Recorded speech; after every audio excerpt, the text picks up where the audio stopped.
Test, test, test. Can you guys hear me? You can't? Well, turn up a hearing aid maybe, or come sit closer. All right, you guys will notice that there is a little music stand standing over here. This is where I'm filming so that anyone who couldn't be with us today who wants to see it can tune in. I'll send them the video. So if you want to come up and say, hey, that's where the camera's at. I might turn it around so everyone can see you too, because that could be kind of fun. A few announcements this morning before we begin our time together. A huge thank you to all of those who helped with donuts and calling and coffee this morning. I don't even see, where is Phil Knudsen? Is he cleaning up? Okay. Well, John Peterson, thank you for your help today. And we'll make sure to thank Phil. And Chris Miller on our way out, if you guys think to mention it. And then if you called for me, thank you so much. We couldn't do it without you.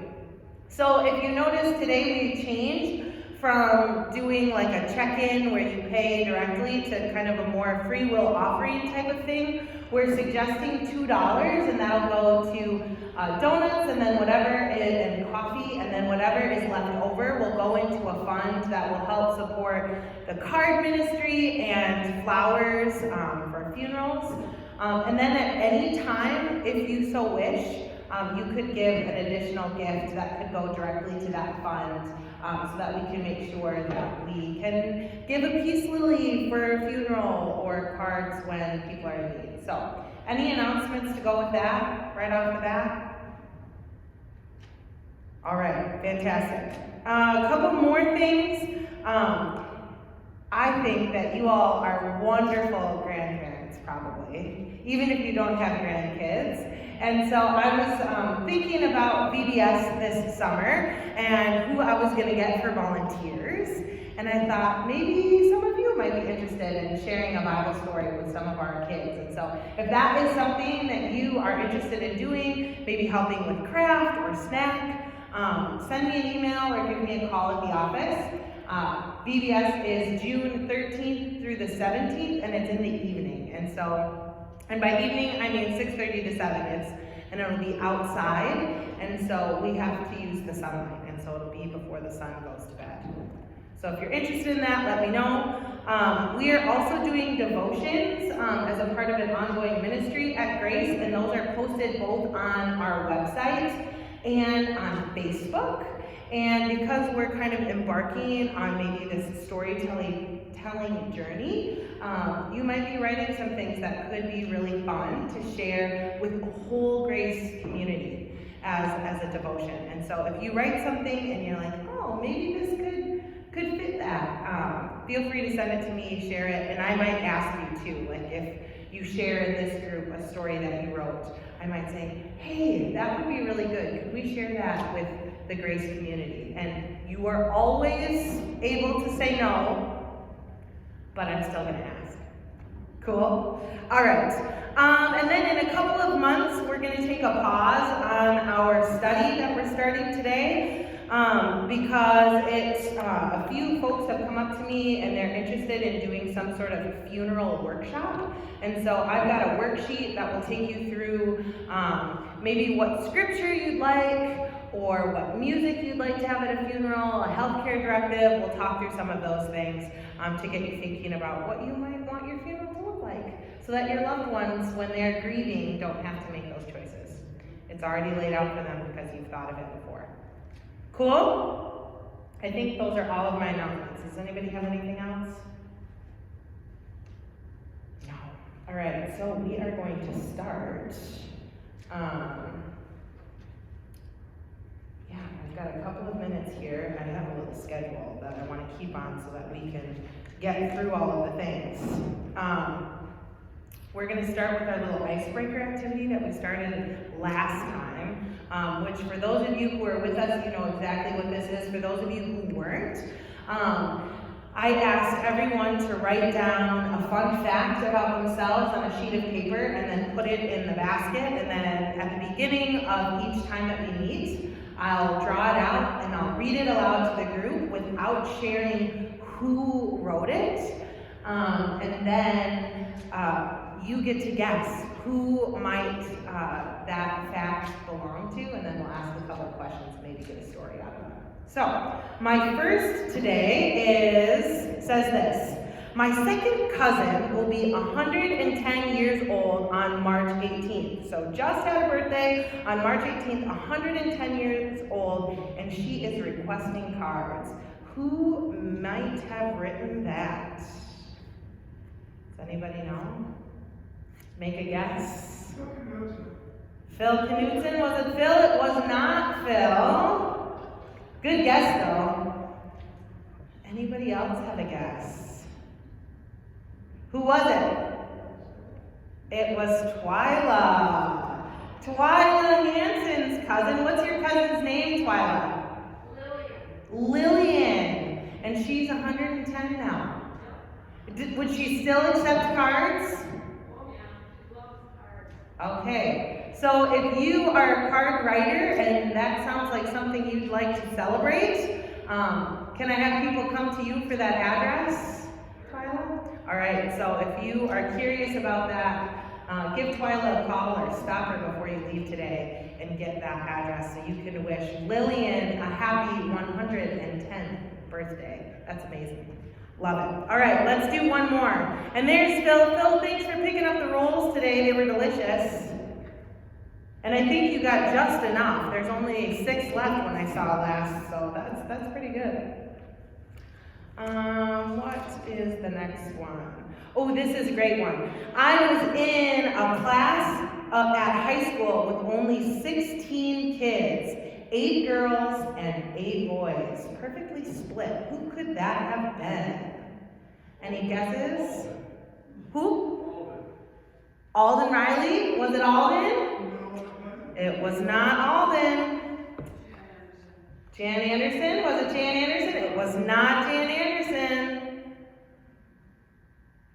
5, 4, 3, 2, 1. Reveal yourself. John Peterson, one of 16 in his graduating class, and I'm sure you were top of your class. I was in the top 16. Yeah, there you go, in the top 16, of course. Great. Where did you go to school? Kennedy, Minnesota. 32 miles from Canada, and how many from North Dakota?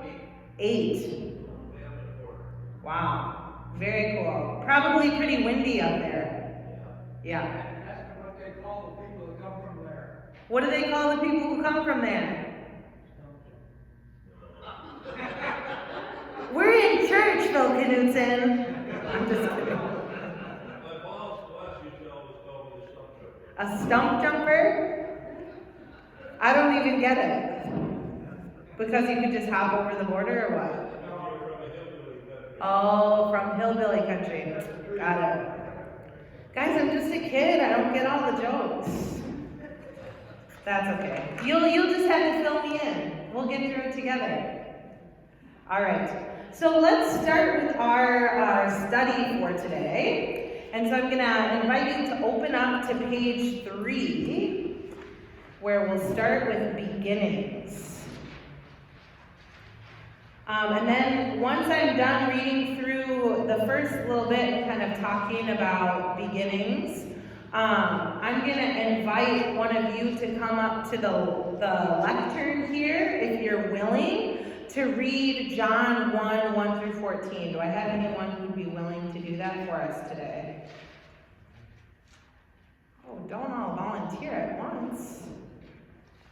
You're going to make me do it all? All right, that's fine.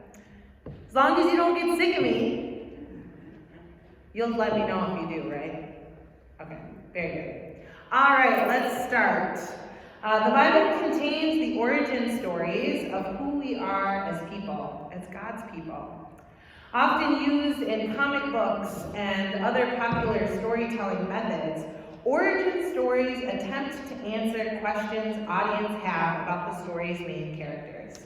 Wikipedia says this: in entertainment, an origin story is an account or backstory revealing how a character or group of people became a protagonist or antagonist, and it adds to the overall interest and complexity of a narrative, often giving reasons for their intentions. I like this definition because it points to the complexity of our human stories, humans being especially complex. And our origin story is rooted in God's overall story of salvation written throughout the Bible. When I teach children and youth about the Bible, I often say it looks like a book, but it's really more of a library. The Bible is full of 66 different books, each with their own writing style and voice. Some books tell stories, others give laws or teachings. Other books use poetry, some talk about the end times, and even others are letters to specific people in specific places. Even though there are many different forms of literature, the story arc through this library of stories contains my story and your story too.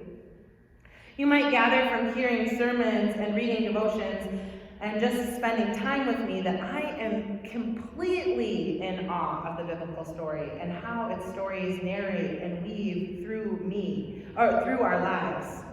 The story God is creating did not end when the biblical canon stopped being collected. That might be our biggest misunderstanding. God's story continued and continues to be written in all of our lives. This is the impetus for our study, remembering faith through our stories. We will look at some biblical stories and then are invited to write our own. You can choose to share your stories with our group, with the church by submitting it to be one of our weekly devotions on our website, or you can choose to share what you have written with your family. Stories that will be treasured for generations to come. This first session is about beginnings or origins. The whole Bible could be considered an origin text, telling the backstory of the people of God. But there are origin stories within this larger whole. So, any takers to read John for us? No, okay, I'll do it. And so today, I want you to start thinking about your origin story and kind of where it all began, where you come from, and what makes you who you are today. I think in the idea of comic book style, which I don't know if you guys were ever comic book readers, but that backstory that tells what happened before they got their superpowers, what happened before they became a nurse or a teacher or a principal or fill in the blank. It can tell us a lot about who you are and how you came to be the person that you are today. And so that's kind of where we're going with our stories today. And so let's read one of the origin stories that we find in the Bible. This one comes from the Gospel according to John, chapter 1, verses 1 through 14. In the beginning was the Word, and the Word was with God, and the Word was God. He was in the beginning with God. All things came into being through him, and without him not one thing came into being. What has come into being in him was life, and the life was the light of all people. The light shines in the darkness, and the darkness did not overcome it. There was a man sent from God whose name was John. He came as a witness to testify to the light, so that all might believe through him. He himself was not the light, but he came to testify to the light. The true light, which enlightens everyone, was coming into the world. He was in the world, and the world came into being through him, yet the world did not know him. He came to what was his own, and his own people did not accept him. But to all who received him, who believed in his name, he gave power to become children of God. who were born not of blood or of the will of the flesh or of the will of man, but of God. And the Word became flesh and dwelt among us. And we have seen his glory, the glory as of a Father's only Son, full of grace and truth. And so we'll begin with a little bit of a discussion time here, and I'll invite you to turn maybe to someone who's sitting near you to kind of think on these things together. The beginning of John's Gospel tells not of the cradle, but of the cosmos, so of the stars and of the universe and the great expanse. We are introduced to Jesus, the Word made flesh and who lived among us. What do we learn about God from this passage? What does this passage tell us about Jesus? And what does this passage reveal to us about ourselves? So you guys can think on those things, discuss among you. I'll give you a few minutes, and then maybe we'll call for a couple of responses.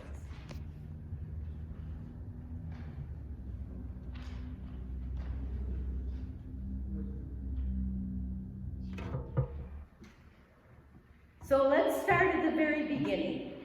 A very good place to start. I could have Maria actually sing that. You could have, yeah. Maya Angelou once said that there is no greater agony than to have a story buried inside yourself. So we are out here to hopefully to counteract that and have you open up and tell your stories. And basically you will find that we have much more in common than we have in differences. So if you open the little booklet, you will find a blue page that is a separate insert. And if you want to take that out or turn to it and look at it,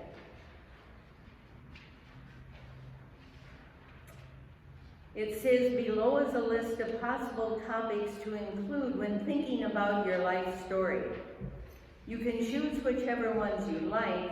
You can even begin each topic with the words, "I'm from," which makes it easy to know how to start. So you can consider possibly your birthplace, or hometown, or your school. 16 people. Huh, wow. Information about your family, because each family is different. Your favorite toys, special holidays or hobbies. Indeed, we are all gifted in one way or another with a type of skill.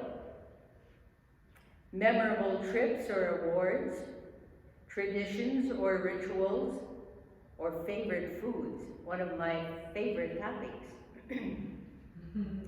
So I took that, and basically I've had both Jim and Jody have their own writings of where I'm from. So I took a sample from each of ours to actually adhere to one of the topics. So Jim's included the sentence, "I'm from a former vacation resort called Blaney Park in Upper Michigan." Yes, he is a Yooper. Whose slogan was 33,000 acres of something different. Actually, the whole resort was about over 40,000 acres, but the main part was 33,000 acres. So then from mine I chose the toys. I am from such toys as a Mickey Mouse chair and a boy doll named Timmy, given to me the year I lost my little brother. Decades later, Timmy and the chair are still with me, reminding me of how things could have been. And Jody's zeroes in on the personality of Grandma because they were so very close. And she says, "I'm from Grandma's love and laughter, from curling up in her lap on the porch swing, falling asleep against the cool pillow of her skin." So actually, Maria said that she invited me to read correctly, okay? So I'll give you actually both Jim and mine, because then you get a perspective of both genders. And this is Jim. I'm from a former vacation resort called Blaney Park in Upper Michigan, whose slogan was 33,000 acres of something different. I'm from a 22 bolt action 5-shot clip rifle that I inherited from Dad and used it to shoot porcupines when putting out salt blocks for the deer. I'm from partridge that tastes a lot like chicken, but with smaller drumsticks. I'm from annual celebrations of Paul Bunyan Days. Paul Bunyan really got around in the northern Michigan and Minnesota and Wisconsin. I'm from a 4-H experience of electrical and woodworking projects since Dad was the leader. I'm from various jobs at the resort, including caddying, working in the commissary, serving as busboy, and then bellhop, and finally desk clerk. I'm from cleaning up after Ginger, a Tennessee Walker horse, at the Dude Ranch, which was part of Blaney. I'm from a pair of 80-year-old snowshoes used to trek the woods of Upper Michigan. I still have those snowshoes and now make paths in the backyard for our dog, which Molly really appreciates. I'm from my aunt's roast beef dinners. I'm from all of these memories of a place that no longer exists, but shaped my love of the outdoors. So you see, it doesn't really have to be long. It just has to be open to the fact that you're telling yourself this story, and then consequently that story can be shared with others, or indeed can become part of your family's legacy. This is where I'm from. I am from the era of the threshing machine and corn binder. Farm machinery so outmoded even then that people would come out from town to watch us work until I invited them to help out in Tom Sawyer fashion. And indeed, I tried that as much as possible. Got me out of the oat bin and the oat wagon. I am from a sprawling century farmhouse that was home to 4 generations of Onsteds. Always 2 households in one, so every room had its twin in the other part of the house. Hence 2 kitchens, which was really nice, 2 living rooms, 2 porches, etc. I am from being an only child and only grandchild, so I had freedom to claim the whole house as mine. I shared it with my beloved dog friends, Pal and Rover, who ruled this dynasty with me. As a matter of fact, my grandpa could only remember 2 dog names, Pal and Rover. So we had Pal and then Rover and then Pal and Rover and Blonde Pal and Rover and so on. I am from so many evergreens that our farm was called Evergreen Lawn, stately old trees that moaned in the winter winds and shaded us from the heat of summer. I am from such toys as a Mickey Mouse chair and a boy doll named Timmy, given to me the year I lost my little brother, and I've already read this, so I'll accede to that. I am from parents named Tanny and Grace, both choosing names other than their legal first names, and both showing love differently. Dad by driving miles to hear my band concert, and Mom by writing me encouraging notes every day of my college freshman year. And when I look back upon it, that's quite a feat. I am from a Scandinavian work tradition where idle hands were questioned and a Polish love of a good story. Dad taught me how to work, Mom taught me how to laugh.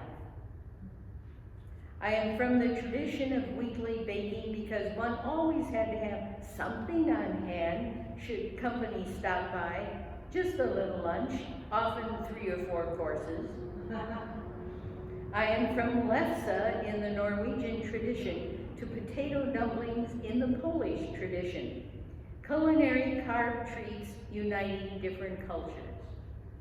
I am from all these moments captured in old photos and stories, lovingly told to my daughter to keep the past alive so the legacy lives on. Now, there are so many beginnings in your life. If you think about it, you know, your name is the very beginning probably. So maybe some of you have a unique name or a story behind why your parents gave you that name. That could be a possibility. What are some other stories of beginnings in your life that you could zero in on? What do you start from time to time?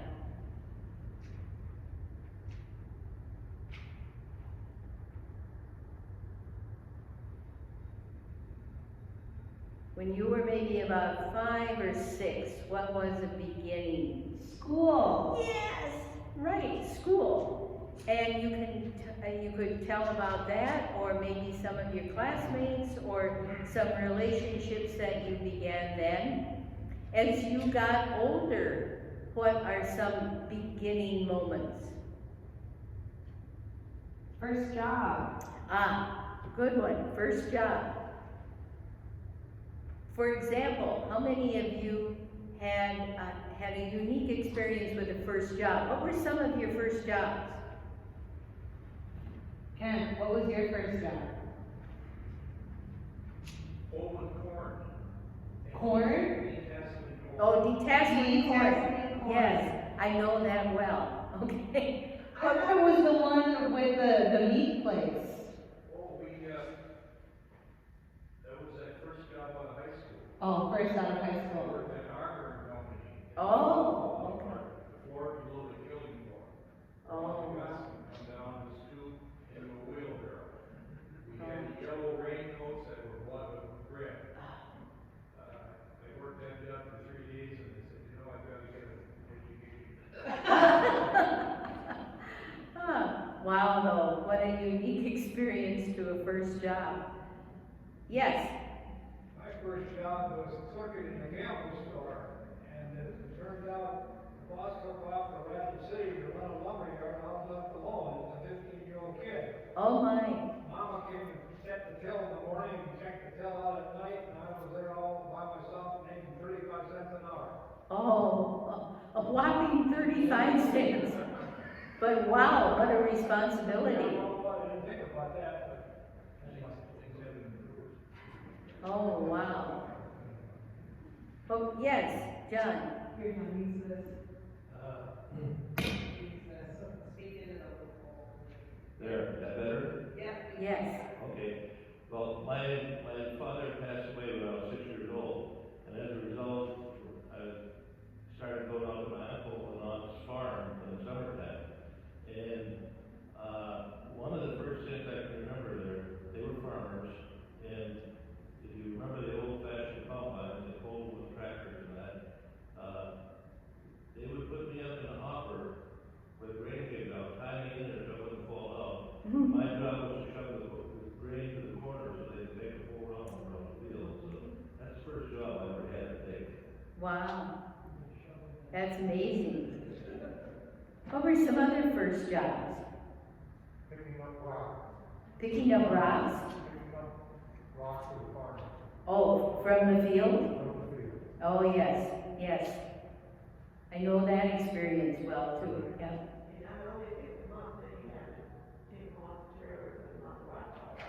Oh. So he would pick the rock from the field, and then after putting it on like a trailer or something, would then have to take it off of the trailer and put it onto the rock pile. He must have been very strong. Yeah, that'd be very strong. What was that? Yeah, father thought we were strong. Yeah. Mhm. Other first jobs? Waitressing, okay. What, how much? 35 cents an hour. Connie got 50 cents an hour. Oh, Started in 8th grade, wow. and Connie, weren't you left in charge at one point too?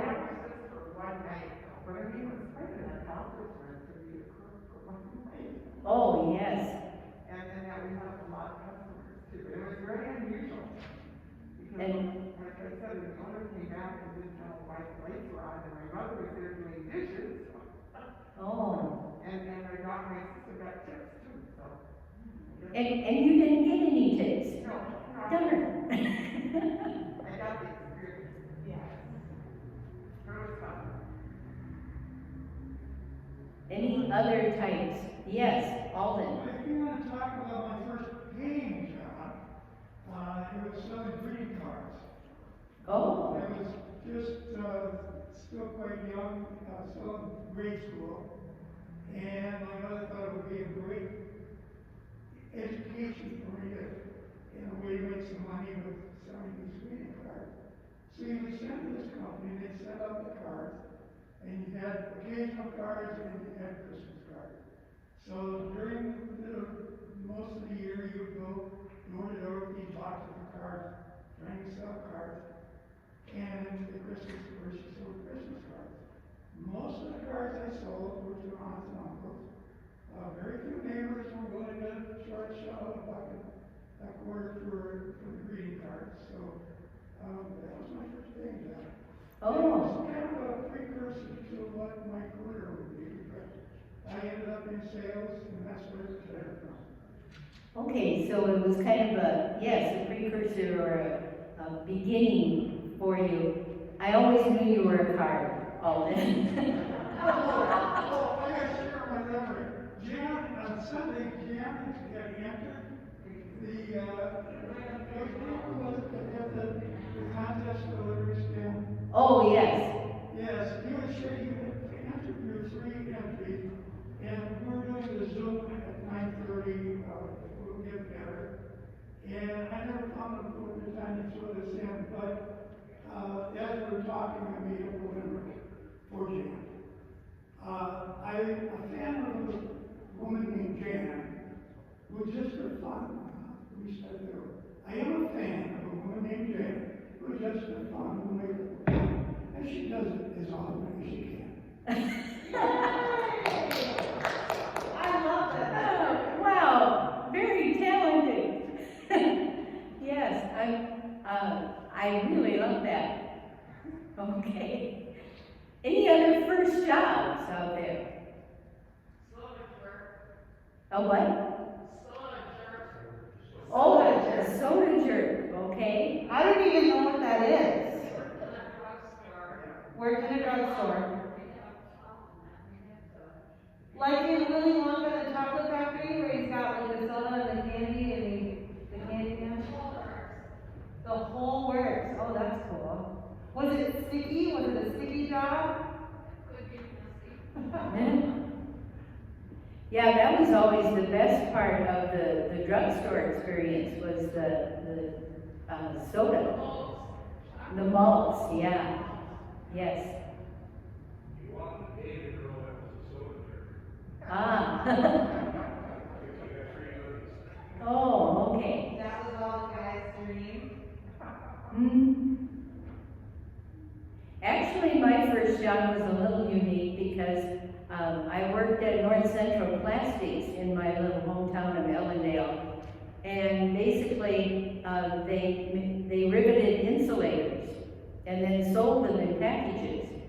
Well, since they weren't my insulators, I thought what a wonderful surprise it would be for the customers if instead of 12 in a package, they would find 13. So I very often would sneak in an extra insulator in the bag. Needless to say, I only lasted 2 weeks. So, but see, all the stories that you already have just on the idea of a first job. And as you get older, what other beginnings do you have?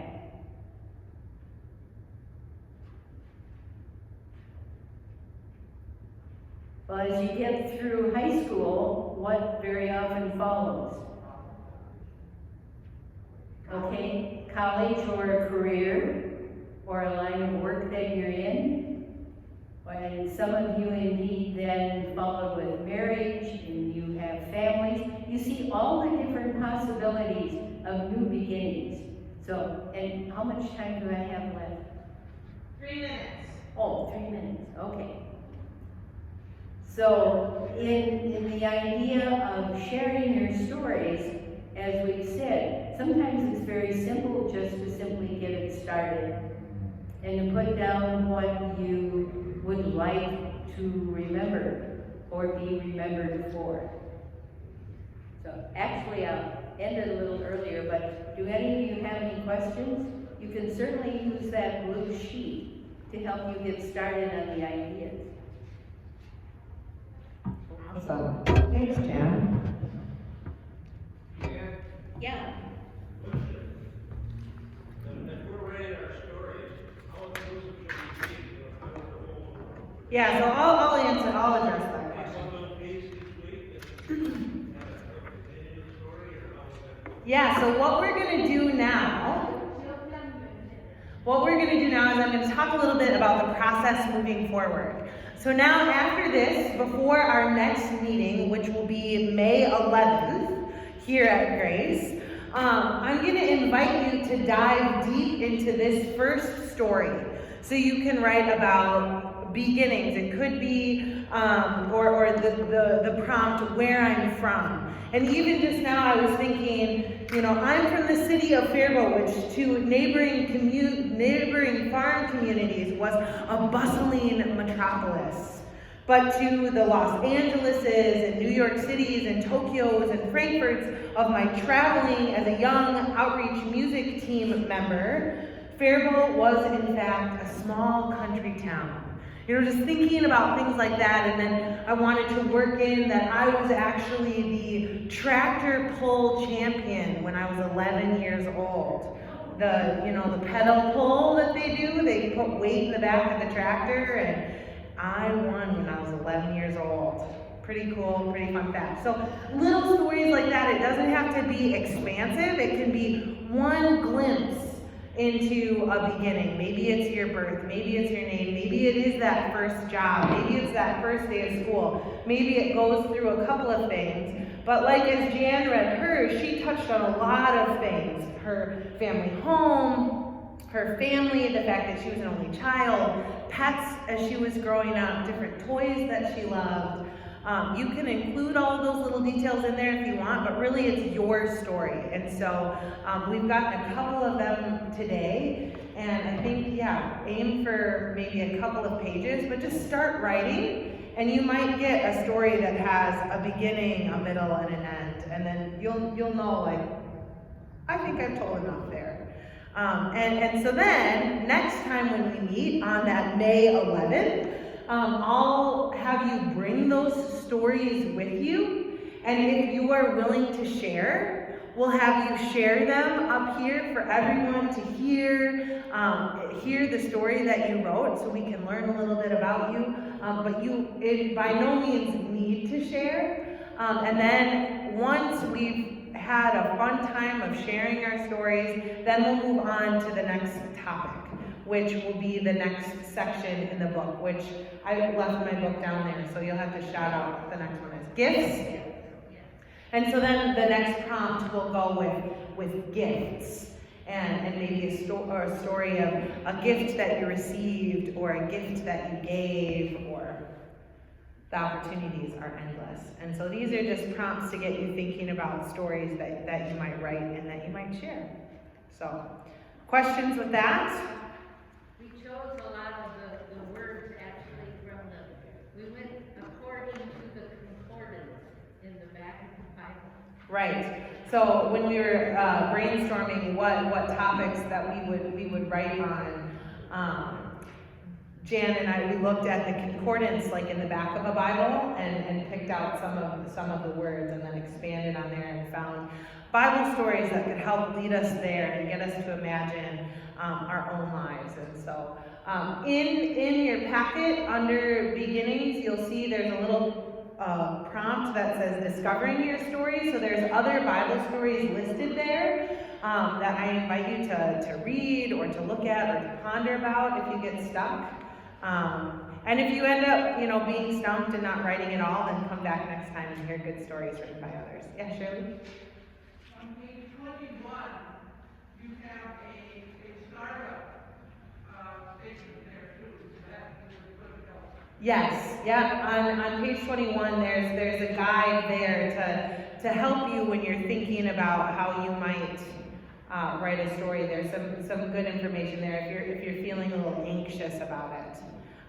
But again, if this is not your cup of tea and you are more of the listening type, just come and listen to other stories. But there are a few of you out there who have already shared really wonderful stories with us, and so I encourage you, not only for us to write those stories down, but for your families, that you can share those then with your kids and your grandkids and your neighbor kids and all of the kids. All right. Maria? Yes. Just FYI, how many of you here are charter members of Grace? How many are charter members of Grace? Because that's a wonderful generational story too. Yeah. So you could tell about the very beginning of Grace. What? We wanna hear about Leroy Lindgren, yeah. No, that would be a great beginning story to tell. Tell all Leroy Lindgren stories at church. Well, share the ones you can and then keep the others in your heart, Phil. All right, with that, I think we should close with a word of prayer. The Lord be with you. Let us pray.